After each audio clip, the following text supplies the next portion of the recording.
ভাটপাড়ার BJP নেতা প্রিয়াঙ্গু পান্ডের ওপর হামলার ঘটনায় জড়িত মূল অভিযুক্ত টিপুয়া তদন্তকারীদের জালে। আজ সকালে ভাটপাড়া পুরসভার 12 নম্বর ওয়ার্ডের কলাবাগান লাইনে তার বাড়ি থেকে কেন্দ্রীয় তদন্তকারীরা টিপুয়াকে গ্রেপ্তার করেছে। প্রসঙ্গত 2024 সালের 28শে আগস্ট ভাটপাড়া থানার কলাবাগান মোড়ের কাছে ঘোষপাড়া রোডে বিজেপি নেতা প্রিয়াঙ্গু পান্ডের গাড়ি লক্ষ্য করে গুলি বোমা ছোড়ার অভিযোগ ওঠে তৃণমূল আশ্রিত দুষ্কৃতীদের বিরুদ্ধে। পরবর্তীতে সেই ঘটনার তদন্তভার নেয় এনআইএ। ঘটনায় অভিযুক্ত বেশ কয়েকজনকে তদন্তকারীরা গ্রেপ্তার করলেও পলাতক ছিলেন ঘটনার মূল অভিযুক্ত মোহাম্মদ টিপু ওরফে টিপুয়া। টিপুয়ার গ্রেপ্তারি নিয়ে বিজেপি নেতা প্রিয়াঙ্গু পান্ডে বলেন, শাসক দলের নেতারা অনেকদিন ধরে ওকে আড়াল করে রেখেছিল, কিন্তু আজ তদন্তকারীরা ঘটনার অন্যতম অভিযুক্ত টিপুয়াকে গ্রেপ্তার করেছে। কাদের মদতে এই হামলা সেটা এবার প্রকাশ্যে আসবে। ভাটপাড়ার উপপুরপ্রধান দেবজ্যোতি ঘোষ জানান, তৃণমূলের সমাজ বিরোধীদের কোনো জায়গা নেই। সমাজ বিরোধীরা নিজেদের প্রয়োজনে রাজনৈতিক দলকে ব্যবহার করে থাকে। ব্যুরো রিপোর্ট, জাগো ভারত। অনেক দিন থেকে বিভিন্ন রকমের এজেন্সি নেতারা লোকজন তাকে বাঁচিয়ে রেখেছিল। আজকে দিনে তদন্ত করার টিম এবং তার সাথে সাথে পুরো টিম যারা আজকে তাকে অ্যারেস্ট করেছে, সঠিক ইনফরমেশন পাওয়ার পর যেটা হয়েছে, আমার মনে হচ্ছে এটা নিশ্চয়ই এরপরে অনেকগুলো তথ্য বাইরে চলে আসবে যে কিভাবে আমার মর্ডার করা চক্রান্ত হয়েছিল, কারা কারার সঙ্গে যুক্ত আছে, কারা টিপ দিয়েছে, রেকি করেছে, কারা জিনিসপত্র দিয়েছে, কারা কোনভাবে এদেরকে সাপোর্ট করছিল, সে সবগুলো এবার আস্তে আস্তে করে বেরিয়ে যাবে। আমি এনআইএকে ধন্যবাদ জানাচ্ছি এবং সাথে সাথে এই যে এনআইএ যে সিস্টেমের এই লোকেশন পজিশনটা সব দিয়ে যেটা তাকে অ্যারেস্ট করালো, কয়েকটা কেসে তার ওয়ারেন্ট বেরিয়েছিল, তারপরেও টিপুয়ার কয়েকটা কেসে ওয়ারেন্ট আছে, তার উপরে 110 চলছে, 1112 সেকশন ছিল নতুন বিএনএসের তথ্যতে, আমার কেসে যুক্ত, তারপরেও পুরোপুরি ওকে সাপোর্ট করে এখানে রাখা হয়েছিল এতদিন থেকে। সে নিশ্চয়ই স্টেট গভর্নমেন্টের লোকজনই আছে, যারা স্টেট গভর্নমেন্টের পার্টি লোক তারাই রেখেছিল। কি করে রাখতে পারে এত কেস থাকা সত্ত্বেও? সেই তো ব্যাপারটা হচ্ছে, ওপেন এলাকায় থাকছে, যখন এনআইএ টিমরা ঢুকছে তখন তাকে রাস্তা দিয়ে দেওয়া হচ্ছে বেরিয়ে যাওয়ার। তো সে যেরকম রাখুক, এট লাস্ট আমরা প্রত্যেক সময় ছোটোবেলা থেকে এটাই পড়েছি আর শুনেছি মা বাবা থেকে, গুরুজন থেকে, কি এট লাস্ট জয়টা হয় সত্যের। সেই সত্যের জয়টা আজকে হয়েছে, সে অ্যারেস্ট হয়েছে। যে লোকটা সমাজের জন্য, সমাজ বিরোধী, আমাদের রকমের লোককে মারার চক্রান্ত, মারার জন্য রাস্তা নেমেছিল, তাদেরকে শাস্তি যদি না দেওয়া যায়, পরবর্তীকালে যে কোনো লোকের সঙ্গে এসব ঘটনা ঘটতে পারে। তাই জন্য আজকে সত্যের জয় হয়েছে। তদন্ত করার সমস্ত টিমকে আমি অভিনন্দন জানাই। আগামী দিন আরও তারা নিশ্চয়ই অনেকগুলো তথ্য বের করবে, এটাই আমরা আশাবান। আপনার গাড়িতে গুলি চালানোর ক্ষেত্রে টিপুয়ার কি ভূমিকা ছিল?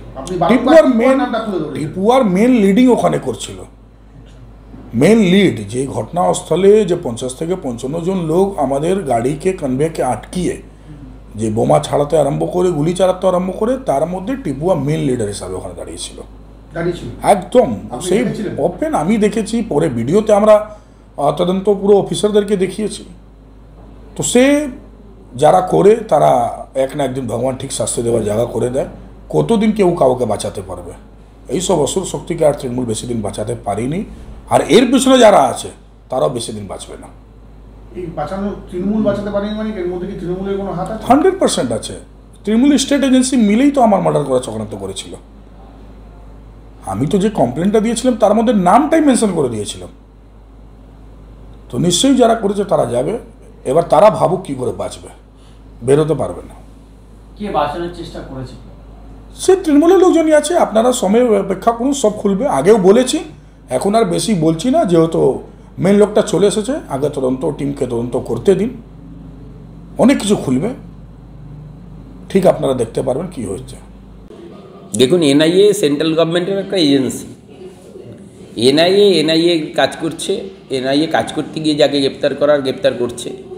বাট সঙ্গে সঙ্গে এটাও জেনে রাখা দরকার, অতীত অভিজ্ঞতা আমাদের কাছে খুব একটা সুখকর নয়।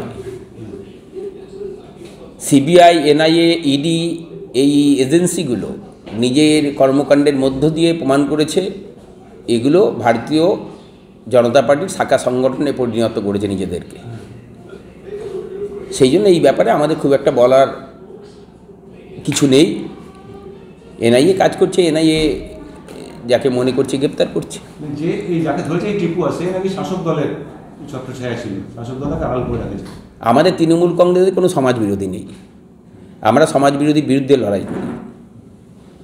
আমাদের দলে কোনো সমাজ বিরোধীর জায়গা হয় না, বাট আমি এটা ব্যক্তিগতভাবে মনে করি সমাজ বিরোধী কোনো রাজনৈতিক দল হয় না। সমাজ বিরোধী যারা তারা নিজেদের প্রয়োজনে কোনো রাজনৈতিক দলকে হয়তো ব্যবহার করতে পারে, কিন্তু কোনো রাজনৈতিক দলে সমাজ বিরোধীদের জায়গা হয় না।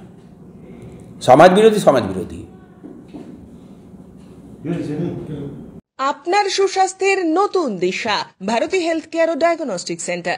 শ্যামনগরে অবস্থিত ভারতী হেলথ কেয়ার ও ডায়াগনস্টিক সেন্টারে আপনারা পাবেন অভিজ্ঞ রেডিওলজিস্ট দ্বারা 4D ultrasonography, 4D peripheral ultrasonography, 4D pregnancy ultrasonography, 4D TVS আলট্রাসোনোগ্রাফির সুবিধে। এছাড়াও থাকছে অভিজ্ঞ ডিএম কার্ডিওলজিস্ট দ্বারা ইকোকার্ডিওগ্রাফির সুবর্ণ সুযোগ। পাশাপাশি থাকছে ইসিজি, ইইজি, পিএফটি, এমসিভি, ইএমজির সুবন্দোবস্ত। এছাড়াও থাকছে ডিজিটাল এক্স-রের সুবিধাও। ঠিকানা ভারতী হেলথ কেয়ার ও diagnostic centre, Shubhakali apartment 2, first floor, east Ghoshpara road, Shyamnagar. থাকছে অভিজ্ঞ চিকিৎসকদের পরামর্শ। আধুনিক চিকিৎসা ব্যবস্থার মাধ্যমে এবং অভিজ্ঞ চিকিৎসকদের পরামর্শে আপনার সুস্বাস্থ্যের প্রতি অঙ্গীকারবদ্ধ ভারতী হেলথ কেয়ার ও ডায়াগনস্টিক। নমস্কার, আমি ডক্টর বিপুল মিস্ত্রি, ভারতী হেলথ কেয়ার ডায়াগনস্টিক সেন্টারে আল্ট্রাসোনোগ্রাফি করি। এখানে সমস্ত রকম আল্ট্রাসোনোগ্রাফি এখানে হয় এবং অতি যত্ন সহকারে করা হয়। এবং Bharati health care diagnostic centre অনেকদিন ধরে আপনাদের কাছে খুবই পরিচিত নাম এবং নতুন করে আপনাদের পরিচয় দরকার নেই। আপনাদের আশীর্বাদ যেন সবসময় থাকে আমাদের উপরে, যেমন আপনারা আসুন, ভালো পরিষেবা পাবেন এই আশা নিয়ে আপনাদের কাছে বল। নমস্কার, আমি ডক্টর কৌশিক পাল, এমডি ডিএম কার্ডিওলজি। আমি এখন থেকে শ্যামনগর ভারতীতে প্রতি সোমবার এবং বুধবার ইকোকার্ডিওগ্রাফি করব।